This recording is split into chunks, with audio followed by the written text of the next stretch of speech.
Hi everybody, I'm Steve List. I'm a teacher at Sylmar Agriculture Learning Center, Sylmar High School, and you're watching The Urban Gardener.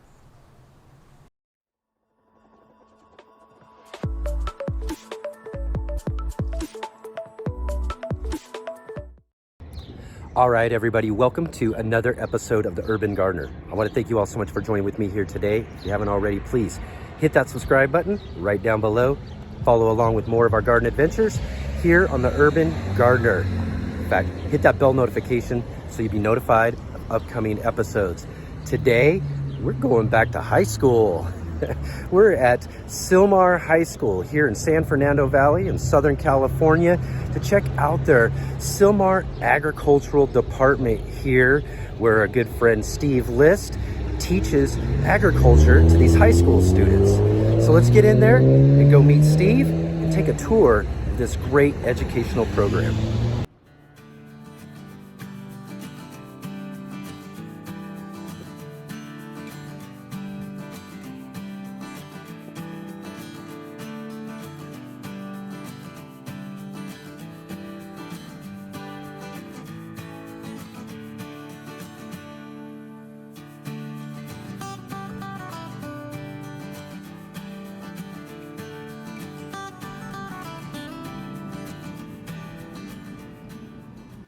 So here we are now here at the Sylmar Agricultural Department here at the high school, and we're here with Steve List. He's a really good friend of mine that I've met here on Facebook years ago, and I love watching his videos. He's out teaching these kids some really great gardening skills here at the Sylmar Agricultural Department. It's really great of you to join with us here today, Steve. Thank you. We're going to give you a little tour of the garden. It's late spring, early summer. There's a lot going on, and hopefully everybody get to learn a little something and enjoy what we have to offer here for you. Excellent, Steve. Well, let's take a tour. Let's do it. All right. I'd like to present you with the intro into the ag department. I'm a school teacher here at Sylmar High School. I've been teaching agriculture forever, and it's my passion, and it's my life. And what I want to do is kind of show you a little bit about our department, the little sections, what we do here. Hopefully you enjoy it. But we always start out when my students, they enter my area, they see our beautiful famous mural that was painted by my friend Erica and her friend Raul. And this depicts the history of Latino agriculture. You have the seed of life, the circle of life, you have the Mayan goddess of plants, you have the hummingbird, which to the Incas, it's the messenger from God, and then we have some agriculture constellations up in the corner. And we've dedicated this to some fallen students and community members that have passed on, that have dedicated their time and effort and knowledge to our program.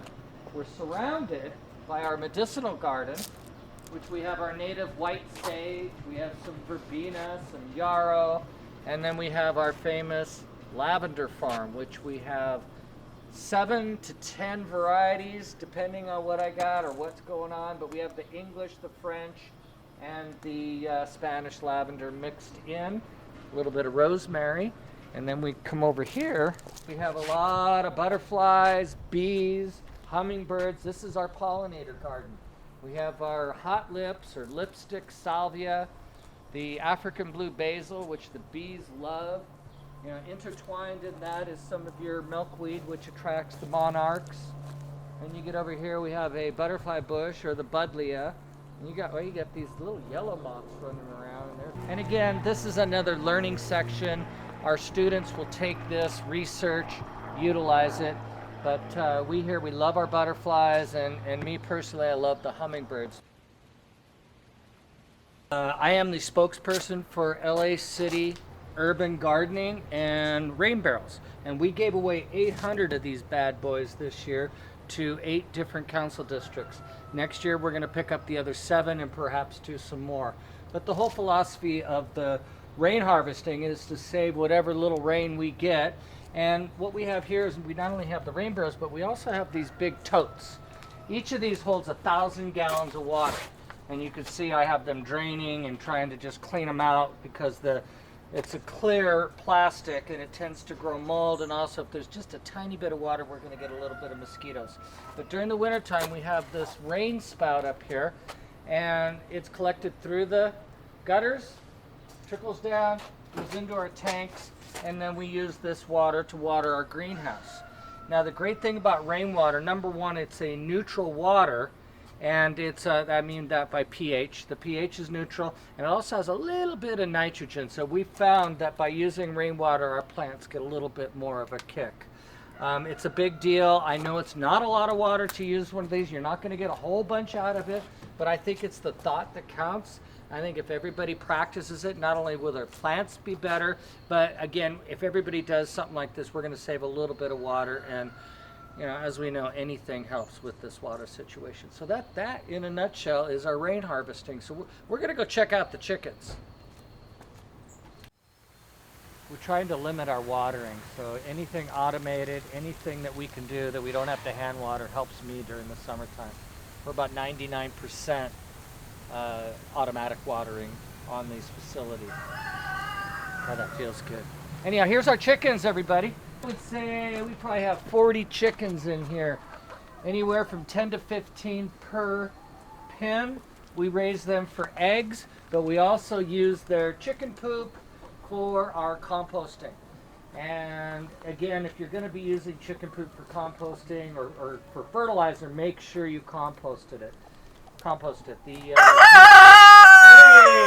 green waste is very hot. It's not good for the plants. So we take this, we put it in our compost bins, and after a couple months, it's really excellent fertilizer and soil for our plants. And we get lots of eggs. We get brown eggs, we get white eggs, we get green eggs, we even get a purple egg here. The varieties of chickens, I don't know. You guys probably know more than I do. But it's a kind of a fun extra thing. I enjoy eggs. I think he enjoys eggs. We put a rooster in each pen to get the ladies happy so that they lay more eggs.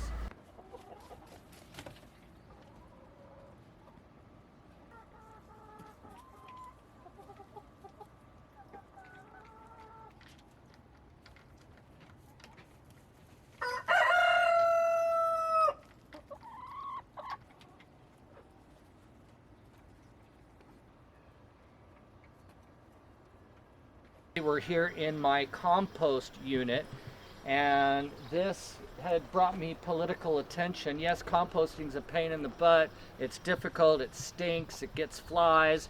But what I do this for is to show everybody how to do the composting on large scales. And then we take our compost, which is all full of micronutrients and mycorrhizins and all that, and I call that a living soil. We mix that with the potting soil, and thus your organic fertilizers will work 100% better. What we've done over the years is we partnered up with a food bank called Mend, and they bring our vegetable or their rotten vegetables and fruits.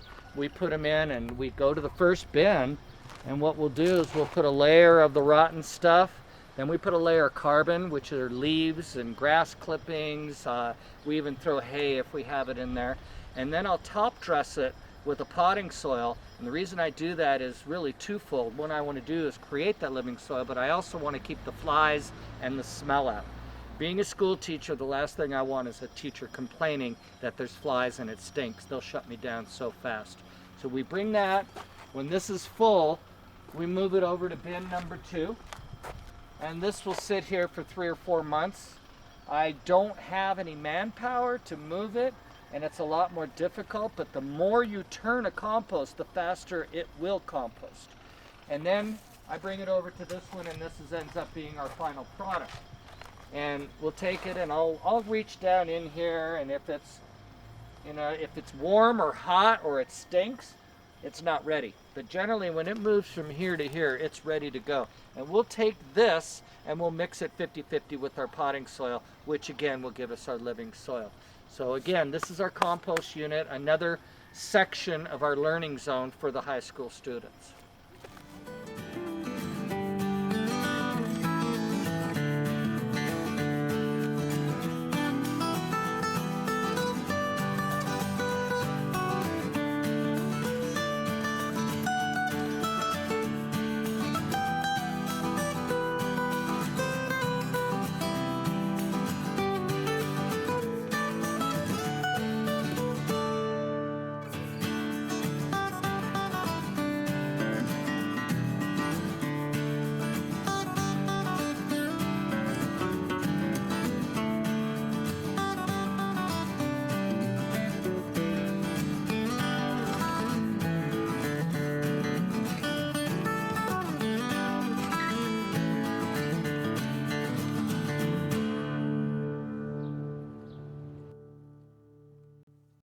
It's tomato time, everybody, and this is my pride and joy. This is exactly where I want to be with my tomatoes. And you can see how full, tall, and look at all the tomatoes on them.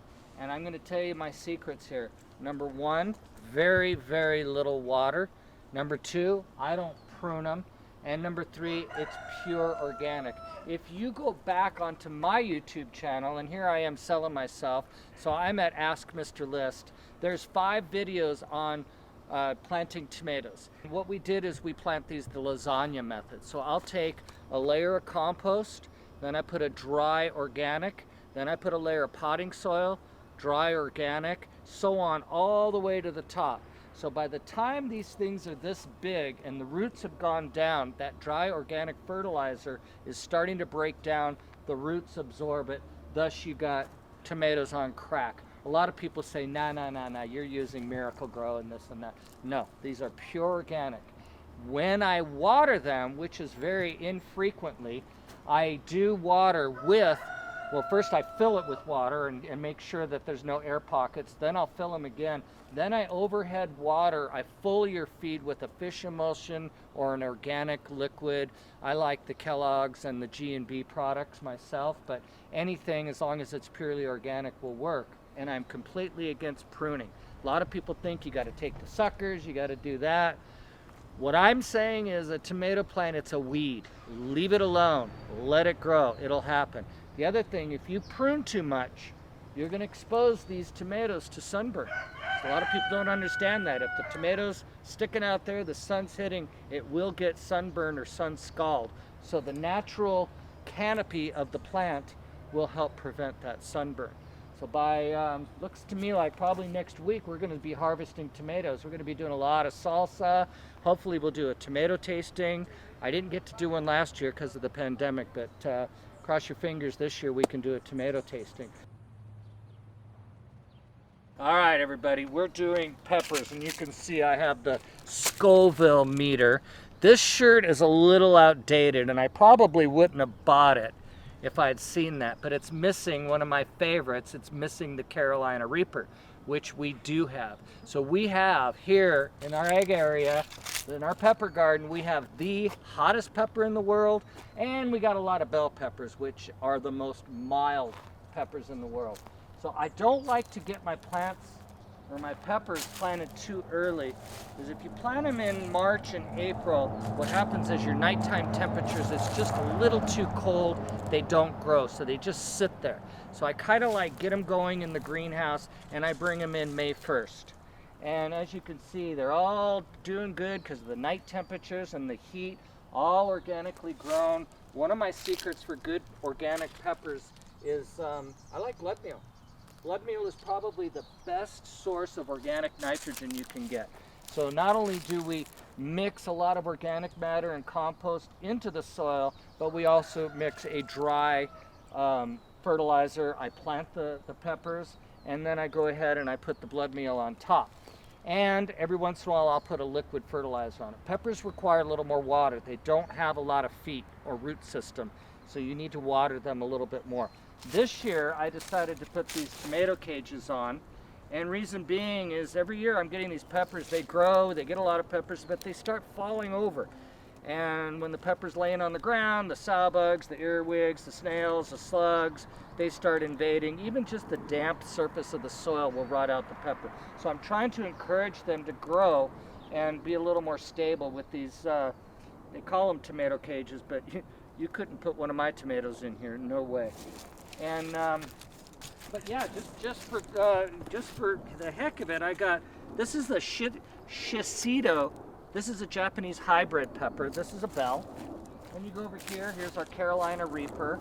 I have a purple jalapeno. This one is the chocolate habanero.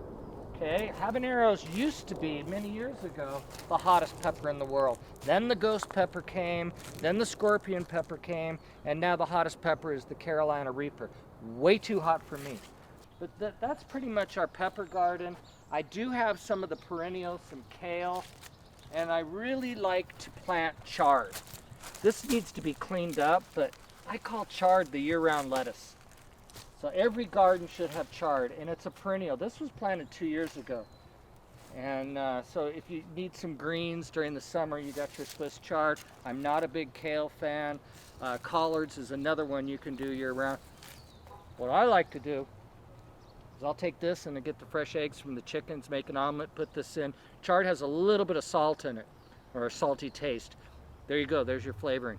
It's great and very healthy.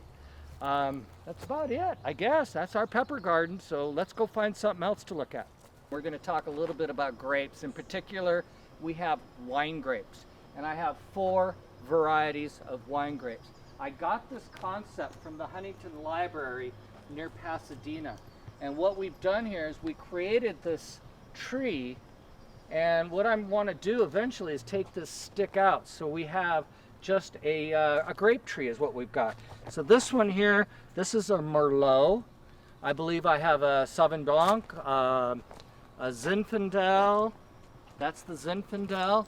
And what I try to do here is, at least, I'm not going to be making wine. Obviously, I teach high school students. They would love that, but I can't do that, probably get fired. But I do want to teach my students that there is a huge industry in wine, a lot of money to be made, and a great career.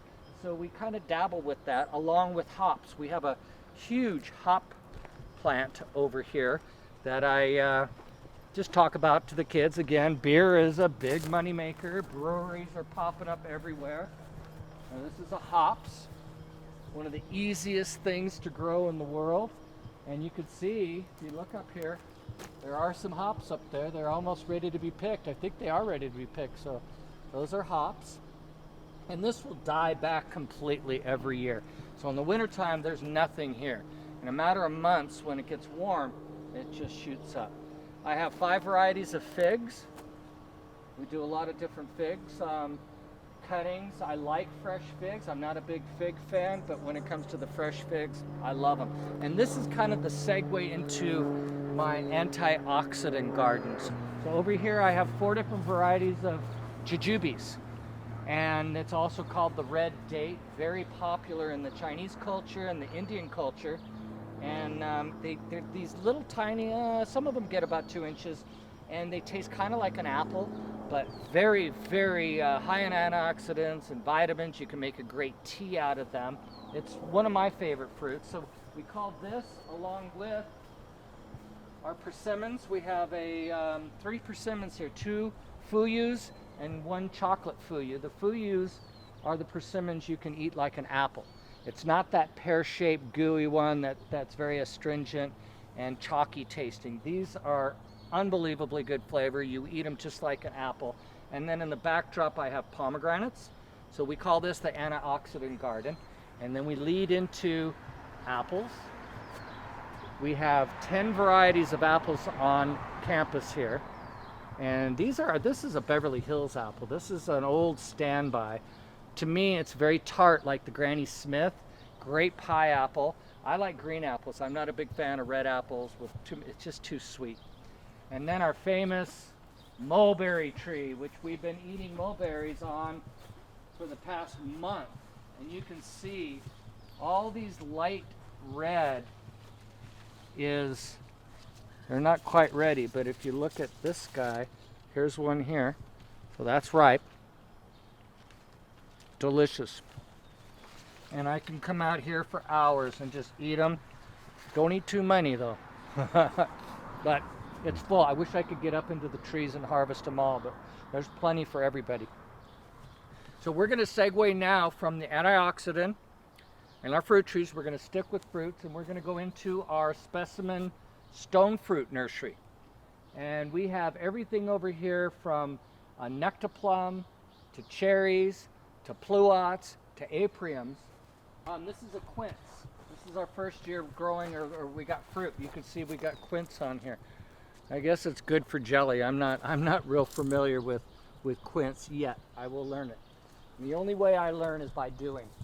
So if you've ever seen me doing any lectures, unless I've done it myself, hands-on, and I know it works, I don't like to lecture about it. I'm not the kind of person that reads something and then goes out and lecture it. This, I believe, is the nectar. Yeah, this is the nectar plum. This is the Spice Z.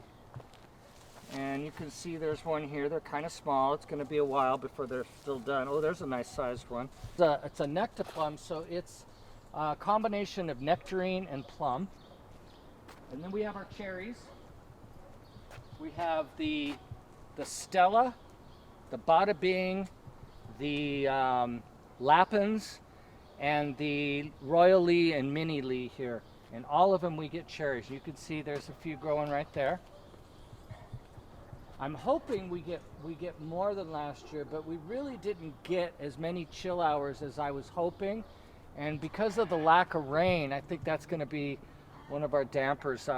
Chill hours are hours under 42 degrees. Some people say 45. I'd like to go under 40.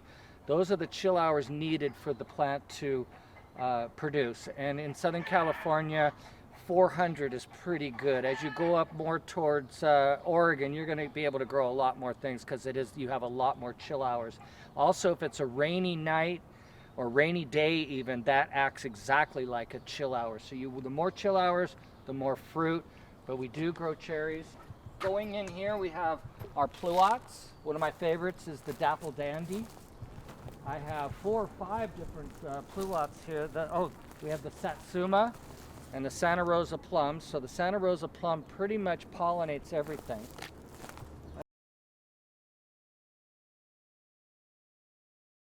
So all right, everybody, how about that? We're here at the Sylmar Agricultural Center that's ran by Steve List here. He's been a longtime friend, as I mentioned before, that I've had on my garden social media, and was really hoping to be able to get down here last year before all the COVID and all that hit, so that we can come down here and check out what's going on in this wonderful education center. It's one of the real important things about growing and gardening and all of that, is to be able to pass down the knowledge that we learn about our gardens to the next generation. So how long have you been working here at the Sylmar Agricultural Center? I've been here since 2007. 2007? 15 years.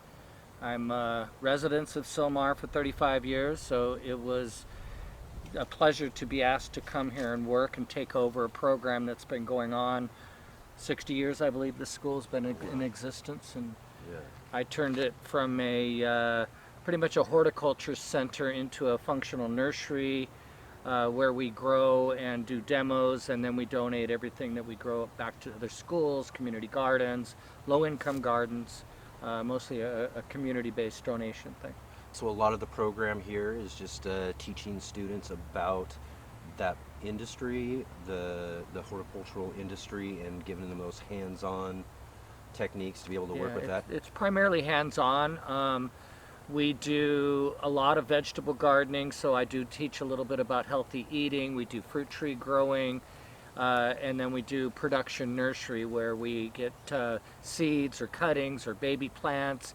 We pot them up, we grow them up, we label them, we teach the kids about the different kinds of plants, the botanical names, families, and then we donate the plants back to other schools. So you donate those plants. Mm-hmm. You're growing them here. The students are actually probably from seed or cuttings or however like that. Then you're... So we start them up in 6-packs, 4-inch pots.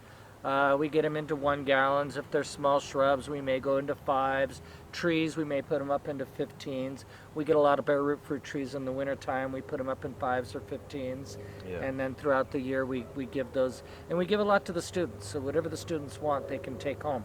Yeah. This way they develop a little bit of pride in what they're doing here. Yeah. And they show up more of an interest if they know it's theirs. Yeah. And I think one of the things that you showed us earlier too, like another thing that's, because you were showing us the wine grapes. And so of course, you know, students aren't old enough for wine and all of that, but yet teaching them those skills, mm-hmm. and that part of the industry is a really important part of the education. Yeah, I think dabbling on industry and what future jobs and careers are available without literally, I'm not going to teach them how to make wine or make beer, right. But just to let them know that we're growing some wine grapes and that there is a huge industry in that. Mm-hmm. It just opens their eyes to more than just gardening. Yeah. What kind of things have you learned in the process of teaching students? I constantly learn, constantly learn. This industry, nobody knows everything. Anybody that says they do, they're crazy. I go with the philosophy, I don't know anything. Yeah. So I take a project to 2 to 3 a year, something new. Like one year we did blueberries, and I conquered how to grow blueberries.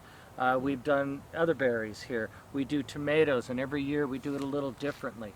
But I try to get a project and learn and research. I do a lot of research, but then the hands-on and the lab part of it is where I really learn. Then I can take that back out to my lectures and tell people, this is how I did it, and it worked. Exactly. And it's always a learning experience. You do some really great videos, especially Thanks. your tomato growing techniques are Not really as good as something yours. Oh yeah, I would never say that, but yeah, you do have some really great tomato growing techniques. I've really enjoyed those videos. Some things that I might be trying again here in my garden. It's really great to know. And the wine grapes is too. That's something that I'm gonna try. I like that whole big box thing that's going on and everything.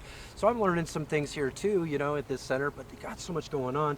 We were just looking at chickens. You guys even have chickens here and are collecting eggs and teaching all about that sort of thing when it comes to being able to cycle the chicken manure into compost and doing that sort of stuff. I think the whole idea here, and one of my visions, is to have a completely sustainable unit where we could live here. And there almost is not a single day where we can't get something to eat. So there's a type of fruit ripening every day. There's the chickens, there's the eggs. If you really wanted to get down to it, we could probably drink the rainwater if we really had to. I'm not sure if I'd want to do that. No, but, I know, but if you had to, I suppose. Yeah, right? and we have plenty of herbs, and we even have a lot of medicinal herbs too. In case you get a tummy ache, we got a little mint over here. If you can't sleep well, we got some lavender over here. So my focus and my whole dream here is to have a completely year-round sustainable garden. So in case of World War III, you might be able to live here. Right. So Yeah, that ever happens, this is where I'm coming. I'm going to be right here. Even the principal was down the other day, and he saw all the the big containers of water I keep over there for the kids. That's another fun thing too about hanging out with you today here and all of that, is to see all the other faculty members and all the other people who are involved at this school coming here to visit with Steve, and to either get plants from him, to get some sort of advice from him, or something like that. Or just coming to say hey. Just coming to say hey. It's a really, there's a lot going on here all the time. It's a lot of fun. Yes, it seems like a real lot of fun. I really enjoy it. Yeah, you've got something really, really great growing on here. And we talked about rain barrels. That's something that you did. I was really interested in that sort of thing that you did outside of the Sylmar Agricultural. You were out giving out rain barrels this last I work with Department of Public Works, Department of Sanitation, and we gave 800 rain barrels out throughout the community. We did every Saturday. We would take a council district and a location, and then the people would register for them. They would come out, they would pick up their rain barrel, they'd pick up some instructions on what to do, and then I had my students helping me with this, and we would also give them some plant materials, some tomatoes, some peppers to help them with. But we're really trying to encourage people to conserve, but also by having a rain barrel, I know it's only 50 gallons. Right. Doesn't do a lot, but you know what? If everybody does it. There's a rainwater huge difference between rainwater and tap water for the plants, and I can see the results. And we use it during the wintertime. We'll use it in our greenhouses. Yeah. And it's just been wonderful. So next year we're going to do another 7 council districts. We're looking at least 1,000 rain barrels we'll be giving away. I'm working on giving away to all the community gardens in LA too. We have a project coming up, and actually in the next couple of weeks we're going to be doing that. Excellent. So these are the fun things. And then cross your fingers, I'll be back to doing my garden lectures. Not only do you teach people and do all these great things for the students here at the Sylmar Agricultural Center at the Sylmar High School, but Steve, you're all out about Los Angeles teaching and doing lectures and we got shut showing down. all sorts of things when it comes to gardening. We got shut down March 13th, 2020, D-Day. And I'm going to say, wait a minute, C-Day. Let's call it that. The Corona C-Day. Day or COVID Day. COVID Day. And all my lectures got canceled, postponed. I thought it was the end of the world, but we're coming back. We will be having weekly lectures in Lopez Canyon, which is very near here. Yep. We'll be doing South Los Angeles, Griffith Park, and San Pedro. So we're going to have 4 locations. And then we're also going to be going to every council district. They get one meeting a year, so there's 15 more. So I imagine I'll be doing about 50 workshops a year back again with the city, which I'm really excited about. And every month it's a new topic. What a wonderful tour around here at the Sylmar Agricultural Growing Center at the Sylmar High School. Thanks again, Steve, You're for welcome. showing us Thank you for coming. all around this great, wonderful education facility. It's so awesome to be passing and handing down all that knowledge to our next generations. Having great knowledge about growing and gardening is so, so important. And if you want more from Steve, because he's got a lot to teach, you could check him out on his YouTube channel. What's your YouTube channel, Steve? Ask Mr. List. Yes, go over there, subscribe to Ask Mr. List. Go check him out because you can see some of the stuff that he's talking about in his lectures throughout the city of Los Angeles. So you might not live here, but you can get some good information from Steve I'm getting there. about growing and doing things in your own garden. And do you have any other things you'd like to add to our video before we head out? My YouTube channel, Ask Mr. List. Instagram, Ask Mr. List. Facebook, Steve Ask List. I had to put my whole name in there, so my middle name is Ask, not really, but you know what, it looks good. Please subscribe to that, check me out, ask me questions. If you have any plant problems, I'm more than happy to give it a shot. I don't know everything, but I tell people I know a little about everything, but I don't know everything about one thing. Does that make any sense? Absolutely I'm still does. a learning in process. This is a great industry where you're never going to learn it all. That's right. But it's been absolute pleasure having you come down, and I'm going to have to return the favor and come up and visit you. Absolutely, Steve. It's so wonderful. Thanks again You're welcome. for joining us Thank here. you. That's so awesome. We will see you soon. Yes, and again, if you guys all like this video, if you like this project that Steve's got going on, please give this video a thumbs up. Hit that like button. 2 thumbs up. Yes. And if you have any questions, comments, concerns, or anything you might want to ask Steve, go to his channel, give him a subscription. But if you have any questions for me or us here on the channel, get down in this comment section below, and I'd love to hear from all of you. And don't forget, hit that subscribe button. In fact, hit that bell notification so you can be notified of our upcoming episodes, and I'll see all of you on our very next one.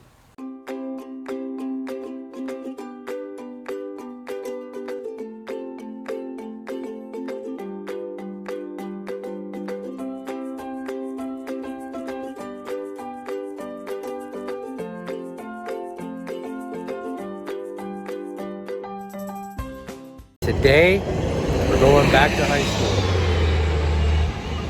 And that bus. See, just the perfect timing. I picked the worst time. Graduation is happening today. Everybody's trying to get in here for graduation.